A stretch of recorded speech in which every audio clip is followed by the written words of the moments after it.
Hi, good morning. This is the webinar for the week starting, so this is the webinar for the 24th of September, 2020. So every week we do a private live streaming webinar for our ZP Developer Zone members. So we have, quite a few members these days, and every week we do a sort of private live streaming, basically for your benefit, and then later on we might put it up onto YouTube, which we do. So this is this week's webinar. So I just want to give some news for this week. And this week it's probably worth knowing that we're going to do a big webinar on the 22nd of October on the food sense technology. The reason we're doing this is that there's some interest in testing food quality. And so I think we're going to focus on ginger testing. It sounds a little unusual, but we are going to do a public webinar on the 22nd of October. So we've got quite a few webinars just for you guys between then and now. But on the 22nd of October, we're going to do one specifically focused on ginger. I just want to also mention PT Mab. So Zimmer and Peacock, we have a division. Hi, Hasim. We have a division in Indonesia called PT Mab. I just want to kind of give some news from these guys at the moment. And they are doing a promotional offer on food testing. I know that many of you in the ZP Developer Zone are actually very interested in developing your own sensors, your own biosensors. At ZP, we have some sensors on the market. So I just wanted to kind of let you know, or just let people know that the guys are doing a special offer at the moment on doing testing on the food sense in Indonesia. I also just wanted to mention some news from PT Mab that they've had a paper accepted at the ICST, the International Conference on Environmental Science and Technology. So they're presenting a paper on biosensing for environmental applications. Just some other news. We haven't mentioned it in a few weeks, but it's still my intention to come to Jakarta mid next year and do a 2-day conference. So many of you who are developers, members of the Developer Zone, you'll be able to attend that for free. And if you're not a member, then yeah, there's a charge for it. So we are doing a workshop, and there's still an intention to do a workshop in Jakarta in next year. I also just want to mention a collaboration. I do mention this, that we are very happy to try and collaborate with our ZP Developer Zone members, and April is kind enough to kind of enter into that collaboration program with us. I just want to give an update that he gave us the data, and we've actually analyzed the data. So pretty soon I can give I'll give a little report back on how that went. So April was interested in Trypanosoma evansi. Even though we do a lot of biosensing at Zimmer and Peacock, I am interested, or we are interested in also doing sort of using images as a source of information and using things like artificial intelligence to be able to sort those images. So April gave us some series of images with and without a parasite, and I'll be able to give a report back on that pretty soon. We've done some work on that. I'm always looking for topics, or thinking about topics, what we can talk about in the Developer Zone webinar. So I might do biofuel cells next week. I always ask Hasim and the members, is there something you particularly want to discuss? At the moment, I've been thinking about doing biofuel cells for a little while, and I might do that as a topic next week, and see if you guys who are members of the ZP Developer Zone let me know on the Discord server, or let Hasim. So that's interesting, yeah, because Hasim is just saying he wants to do the April talk on Trypanosoma avanci. He wants to do it at the Korea conference, so that's a good idea. So we won't say too much about this. We might just say that we've done it, but maybe April can present it at the Korea conference. So topic for next week might be biofuel cells. We'll have to see how strongly people feel about it.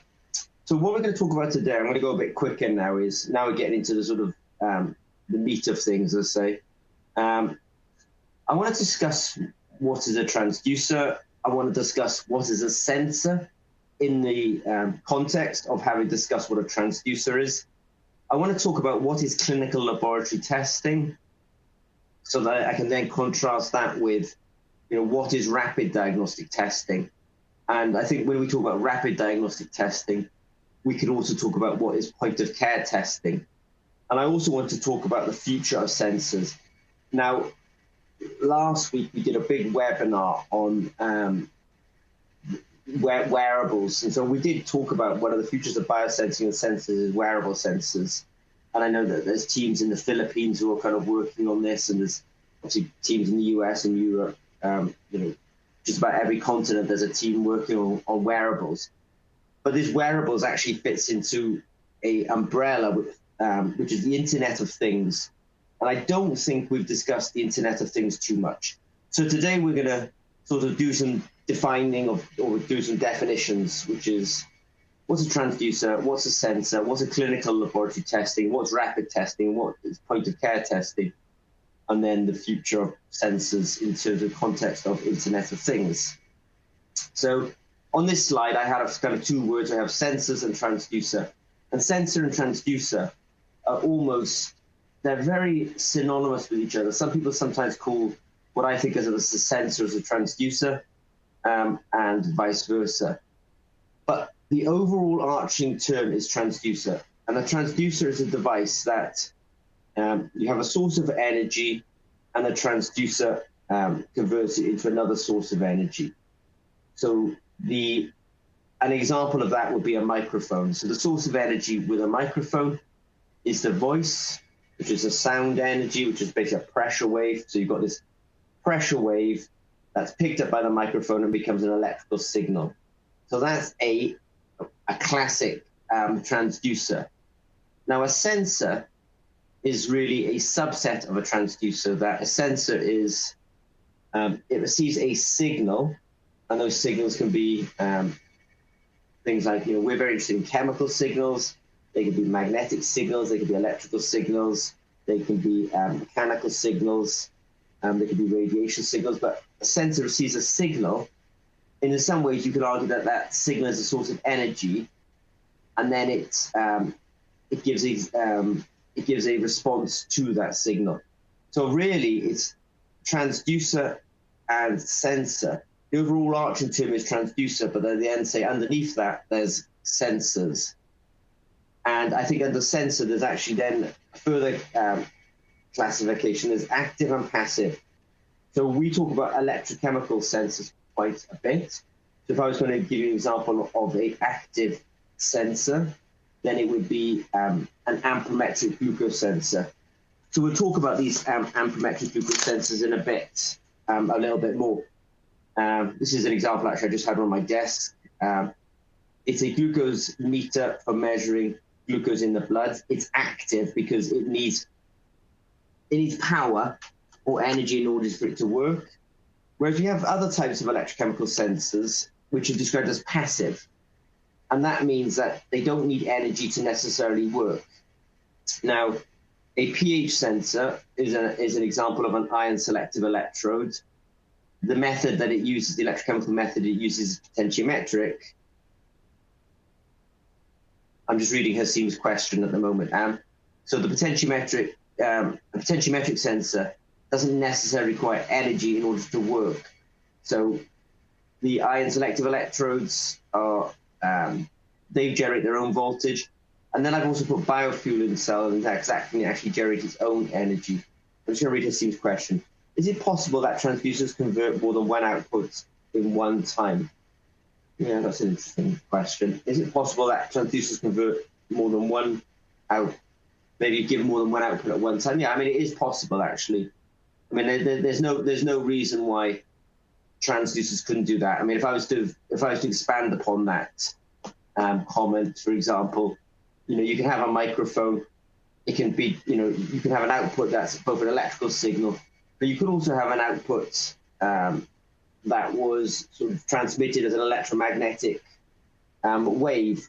So you basically transmit the output to wirelessly. So that would be an example of a transducer where you had one input, which is the human voice. You outputted it as an electrical signal because you then played to the speakers, but you could also output it as a Wi-Fi signal, which is really electromagnetic radiation. So that would be two outputs. So one input, two outputs. So yeah, a transducer could give you output more than just one output. It could give you a couple of outputs. So I just gave some examples here of transducers. Now, so the idea that a transducer is not necessarily a sensor, though I find that these examples of transducers also look an awful lot like sensors. So a microphone, it receives an input, which is a pressure wave originating often from us, and we amplify it, and it gives out a sound. A temperature transducer, it measures temperature, and it gives out an electrical signal. So you could easily replace that word transducer there with sensor. So there is a sort of, I would say, a confusion between sensors and transducers, but transducers are the overall term, and under transducers there's a subset called sensors. And I just put in this force sensor. So any kind of weighing scale, for example, is in a weighing scale, there's a sensor which is mechanically stressed or put under pressure. And when that happens, it changes its resistance. And its resistance is measured using a circuit called a Wheatstone bridge. I just mention it because we're talking about transducers, and we also talk about chemical sensors underneath that transducer. One of the biggest sensing technologies in the world is actually weighing and measuring force and measuring pressure. And they all come down to some sort of mechanical piece that is deformed, not all, but that's a big term. They come down to a mechanical device that's deformed. It changes its resistance, and they measure it by a Wheatstone bridge. So I think if you're interested in sensors in general, it's good to have this little bit of knowledge that a lot of sensors in the world are mechanical, and they show a resistance as a change of some sort of mechanical deformation, and it's measured often using a circuit called a Wheatstone bridge. And I remember doing that at school, and I wondered why at the time. So there's all sorts of signals that we can measure with these sensors, and I've done a circle obviously around chemical because I'm very much interested in chemical sensors. But I want to say that the signals that one can measure with sensors are mechanical. So a pressure sensor, for example. Signals can be thermal. So a thermometer itself is a sensor. Signals can be electrical. Signals can be magnetic. And then signals can be radiation. Under radiation, there's electromagnetic radiation, which could be light, infrared, UV, for example, or also corpuscle radiation, which is photons, not photons, but neutrons and protons and electrons would be corpuscle radiation. Then the thing that we're interested in is chemical. So there are all sorts of signals in the world, and I suppose it's worth saying that sensors, strictly speaking, measure something physical in the physical world. So we have a chemical signal, and we like to convert it to our sensors into an electrical signal. I just want to put sensors in the context of diagnosis. So we have an analyte, and it could be COVID-19, for example, and we can have a test for it, which involves a sensor, and we get a result. Now, often people say, the result is this, therefore my diagnosis is this. Strictly speaking, I think the diagnosis has to be made by a doctor, and the doctor will include, I'm just going to turn my camera off for a second so I can show you something. It will include the test results. So at Zimmer & Peacock and through our Developers Club, we're really good at trying to come up with sensors and test results. And then the doctors will actually take those test results in the context of what's called signs and symptoms. And so they have these three inputs. One of them which can come from members of this community, and other inputs will be signs and symptoms, which is where the doctor is actually making his judgment. I realize that you can't see my signs and symptoms, but I got two arrows which reflect the signs and symptoms. And at ZP and the ZP Developers Club, we're trying to come up with test results. So when you do diagnosis, the test result is really important, which comes from the Analyte, which comes to the biosensor, and then we give them a test result. But then the doctor has to also look at signs and symptoms and say, does that test result actually correlate with the signs and symptoms? So I think we sometimes think that this test result alone is enough, but it's not. We need the doctor as well. Now, I want to talk about rapid diagnostic testing and point-of-care testing. So I held it up earlier on. This is an AccuCheck glucose meter, and it fits into the term point-of-care testing. And what point-of-care testing means is I may be about to give myself some insulin because I'm a type 1 diabetic. In order to make that care decision, I need a result. And so a device like this can give me a point of care testing in order I, as the patient, could then potentially make a decision to give myself insulin or not. So the term rapid diagnostic testing and point of care testing, they kind of mean a similar machine. That a good example of a rapid diagnostic test is a lateral flow strip. So the little white device that I'm hovering my mouse over is a lateral flow strip.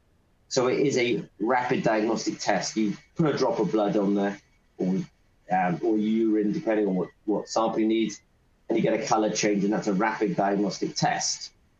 Another example of a rapid diagnostic test would be the glucose meter. So they both are rapid, and they're diagnostic, and they're tests. So they both are RTDs. So I think the word RDT and point of care, they're really quite synonymous with each other. Now, these kind of technologies didn't come from just nowhere. There's a big brother version of these technologies called clinical lab analyzers.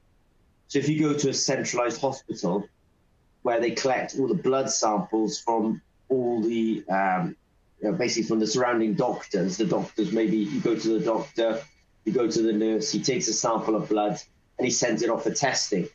It's coming to a central hospital where they're putting all the blood into these kind of racks, and the machine is going around sampling from the little vials and doing a whole plethora of tests. So I just want to kind of put the context that at Zimmer & Peacock, we're very interested in, I'll just grab one of our food sense products. We're very interested in making devices that I would consider to be part of rapid testing or point of need testing, where we take one of these little meters and we put a sensor into it, and then we put a sample onto the sensor. So we're very interested in that range of instruments. There's another instrument also in this kind of application space, these clinical lab analyzers, but it's really nice to contrast that, when you look at a clinical lab analyzer, there's a guy stood next to it here. It looks to be about 2.5 meters long and about 1.5 meters high. So, a device like that's going to weigh about 0.5 metric ton. And it contains lots of pumps, lots of solutions, lots of calibration solutions. So they're very expensive. They're very centralized. Devices like this can cost easily sort of $250,000 US. Whereas, these kind of point of care tests, something like that can easily cost you these days $50 US, if not less. $15 US I've seen these for. So we are very interested, obviously, in the developer zone of making low-cost sensors. But there's actually another extreme end of this equipment spectrum, which is these clinical lab analyzers. But the clinical lab analyzers, they're not rapid and they're not point-of-care testing. So I just want to kind of put the, what we do in the context. Yeah, so Haseem has just made a comment. So Haseem is located in Bogor, and he just saying on the chat that if you want to see this kind of technology, then if you can make it to him, then he does have these devices with him in Indonesia. I'm just reading the live chat as we go. Now, I have a very wise friend in the world. His name is Haseem. So whenever I'm thinking about what to talk about, I go and ask him. And so it was him who kind of made me talk about, or gave me the inspiration to talk about what we're talking about this week. And I just want to talk about the history of biosensing or point-of-care testing. So clinical lab analysis has been happening for the longest time. And then it's got slightly miniaturized, where it came, rather than being this large floor-standing device, they became tabletop devices. So this device, the blue device, is called the it was called the Abaxis Piccolo. Abaxis might have been sold at this point, but it's basically doing a whole panel of tests in a very small little cartridge in a device that's tabletop. So people have been miniaturizing these instruments over the last decades. So we had the clinical analyzer. It's been shrunk down to the tabletop analyzer. And then I have something here I describe as the handheld. This is the iStat. This is the kind of grandfather of point-of-care tests or point-of-need tests, like I'm showing here. The grandfather of these was the iStat. Now that was handheld, and then I just say, well, look, now they've become palm-sized. That literally it's, once upon a time they would fit in the hand, now they're smaller than the hand. So there's been this gradual evolution from very large clinical analyzers down to now palm-sized instruments. And so at Zimmer and Peacock in the developer zone, we're playing more in this handheld palm-size space, not at the clinical analyzer space. And we did do a talk last week. I'm really delighted that in the end, there's been like 148 sort of views on it about wearables. And wearables is actually the natural then extension of, it's palm-sized devices. Now it's been integrated, sensors have been integrated into wearables like the Apple Watch. It's going onto on-skin. So the team that I sometimes mention in the Philippines is doing on-skin analysis. And it's even being integrated, hopefully, into clothing. So you can almost look at the history of it started off as clinical analyzers, tabletop, handheld, palm size. Now we're down to wearables. We're starting to get on skin and starting to get into clothing. So there's a whole history of just shrinking or miniaturization. So the future of sensing. So the future of sensing for me is sensing is becoming low power, it's becoming miniaturized, and it's becoming paralyzation rather. And what this is one of the big futures of sensing is actually the Internet of Things. So in order to have the Internet of Things, the sensors need to be low power and miniaturized. So we're definitely on that sort of on that miniaturization route. And low power actually comes back to one of my slides earlier on, that you can have some sensors that are active and some sensors that are passive. And so if you want to have a low power sensor, it's probably good to have a passive sensor. It doesn't actively need energy to work.